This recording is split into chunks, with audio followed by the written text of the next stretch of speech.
जैसे ही वो गौकर्ण जो थे वो तीर्थ के लिए निकल गए थे, तीर्थ यात्रा पे। और जो धुंधुमान था वो बहुत षड्यंत्रकारी था। उसने अपने पिता को बड़ा दुख दिया जब बड़ा हुआ तो।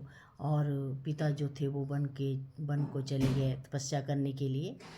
और जो माँ थी, फिर वो माँ को दुखी करने लगा कि इतना पैसा दो, ये दो, वो दो।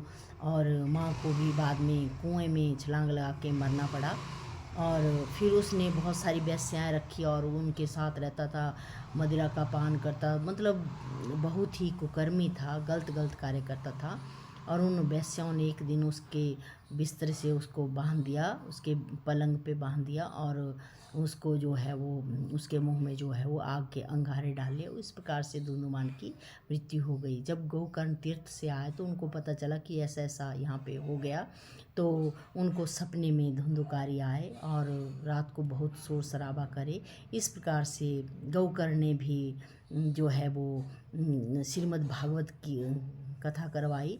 और उस धुंधुमान को जो है वो एक बांस का 7 पोरी वाला डंडा वहाँ पे लगा दिया। तो उसमें वो सारी कथा सुनता रहा। और जब 7 दिन पूरे हुए, पूरा सप्ताह हुआ श्रीमद् भागवत गीता का, तो उस दिन उसको भगवान के पार्षद लेने आए और धुंधुमान को जो है वो परम गति प्राप्त हुई। इस प्रकार से गौकर्ण जो थे वो बहुत ही उच्च कोटि के विद्वान हुए। उन्होंने उस धुंधुमान की भी परम गति सद्गति करवाई। और कथा कहने का भाव यह है कि आदमी को जो है वो अपने जीवन काल में ही जीते जी ही शुभ कर्म कर लेने चाहिए। उसको जो है वो ऐसे बुरी संगत में, बुरे दुर्व्यसनों में या बुरे